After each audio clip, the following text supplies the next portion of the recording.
Greetings, this is Marley from the Black Father Support Group, and I wanted to take a moment to talk to you a bit about what's been going on with the Black Father Support Group this week.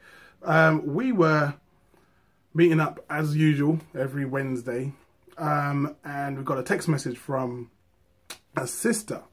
Now this sister is part of a sister circle that meets up just up the road from where we are, and she was speaking about how disappointed she was in the fact that we didn't turn up for an appointment for a meeting that we were supposed to have with this sister circle. Now, to cut a very long and arduous story short, you know, we were invited to come and be a part of their group just for 1 week to hang out, to have a talk about, you know, parenting, fatherhood, motherhood, things that we deal with. And, you know, the person who made the arrangement didn't disseminate the information, so we didn't know about it. We never turned up, and they were pissed. That's my word. I'm not saying that's what she said. I'm just saying that the text message we got back, I was like, man, you know, we screwed up. We did. And that is what I wanted to talk to you about keeping your promises, about saying you're going to be somewhere and actually being there. You see, the problem is that if you say you're going to do something and you do it, people make an assessment of you based on the fact that you do what you say you're going to do. Vice versa, if you don't do what you said you're going to do, again, people will make a assessment or a judgment of you as a person based on what happens. So I'm not saying, for example, let's say, for example, you know, you're supposed to go and meet someone and you're late, all right? For the first time you meet them, you're late.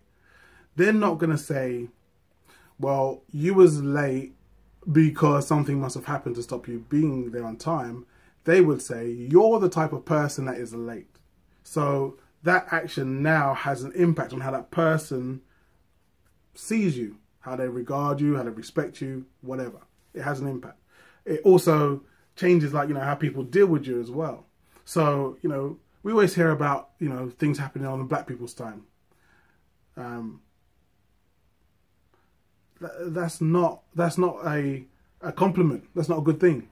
It's like we have all expected each other to not be able to keep our word, even just to be on time, to the point where it's actually a thing, where it's actually like, okay, so it's supposed to start at 7, so I'll get there at 8:45 because we know no one else is going to be there at 7.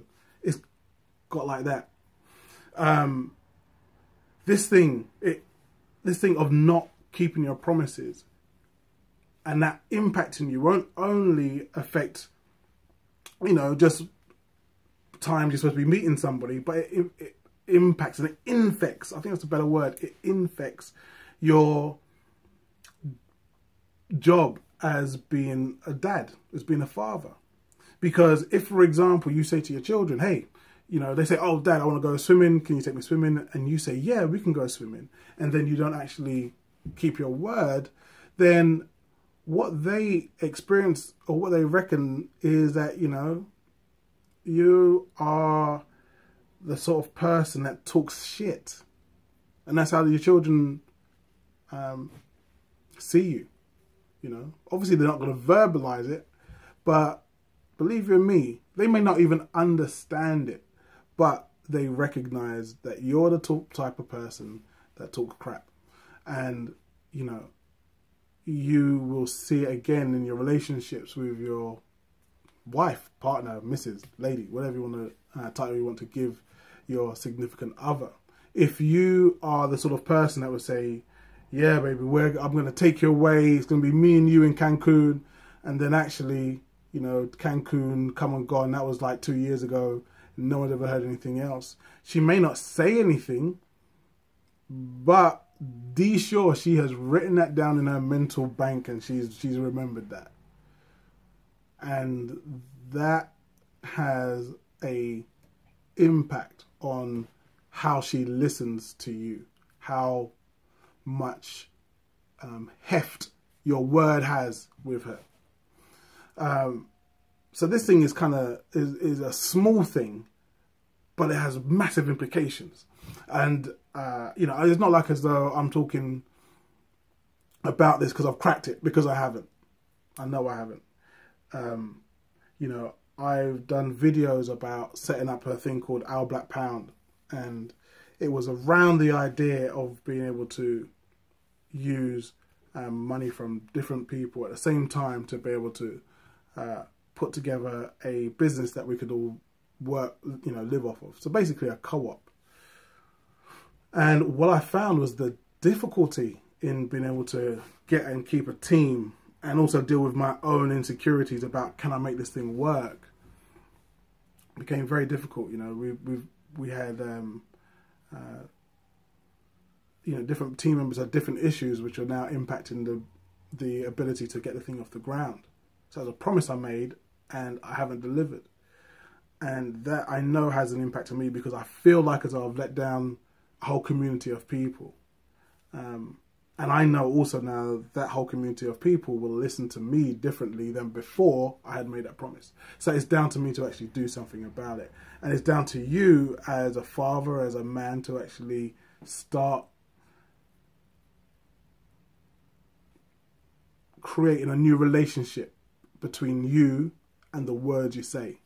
Understanding that the words you say don't only have power, they have influence. They have weight behind them. There's even currency behind your word. When you're the sort of person, when you say, you know, X, Y, Z will happen, people already pre-believe X, Y, Z will happen. You now have the ability to be able to create money from just the words you use. So it's that important. It's something that I'm willing to work on, and it's something that I strongly suggest that you take on as well, as a father and as a man. And that's all I really want to say about this subject of being your word. I hope that this video has been of some use to you. Look below to find out more information about the Black Father Support Group, our website, our Facebook pages, and all that good stuff. Stay in touch, and speak to you in the next video.